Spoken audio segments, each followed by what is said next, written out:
اہل حدیث نفع اور نقصان کا مالک صرف اللہ رب العالمین کو جانتے ہیں. ان کا عقیدہ یہ ہے کہ نفع اور نقصان کا مالک صرف اللہ ہے. اللہ کے علاوہ کوئی نقصان نہیں دے سکتا، کوئی نفع نہیں دے سکتا. ہے کہ نہیں ہے؟ یہ اہل حدیث کا عقیدہ ہے.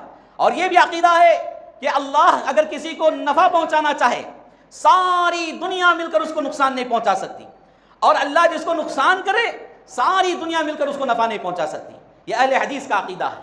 اور یہی عقیدہ اللہ کے رسول صلی اللہ علیہ وسلم نے صحابہ کو دیا تھا.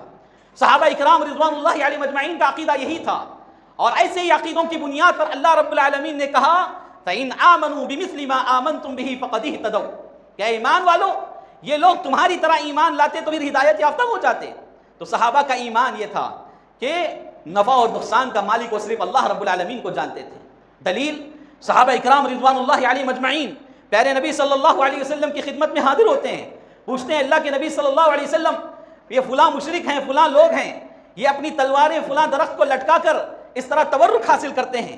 اور زمانے جاہلیت میں ہمارا بھی ایک درخت تھا، ہم بھی اس کو تلواریں لٹکا کر یعنی اس سے تورک حاصل کیا کرتے تھے. ایک عقیدہ پایا جاتا تھا زمانے جاہلیت میں کہ ایک درخت تھا، اس درخت کو تلوار اگر لٹکا دی جائے تو اس تلوار میں پاور آ جاتا، اس تلوار میں طاقت آ جاتی، اور اس تلوار سے وہ کیا ہے فتح حاصل کرنے والا ہو جاتا. یہ ایک عقیدہ پایا جاتا تھا. پھر صحابہ نے جب اسلام قبول کیا، ایمان قبول کیا، تو اسی بات کو نبی صلی اللہ علیہ وسلم کے سامنے پیش کرتے ہوئے اللہ کے نبی صلی اللہ علیہ وسلم سے اجازت مانگی کہ اللہ کے نبی صلی اللہ علیہ وسلم آپ ہمیں اجازت دیجئے یا کوئی اس کے علاوہ دوسرا درخت بتائیے جس پر ہم کیا ہے اپنی تلواریں لٹکائیں اور اپنا پاور میں اضافہ کریں، اس سے تبرک حاصل کریں.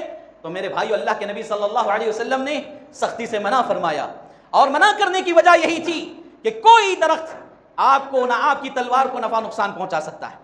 نفع نقصان پہنچانے والی ذات اللہ کی ہے. تو یہ عقیدہ اللہ کے رسول صلی اللہ علیہ وسلم نے کن کو دیا؟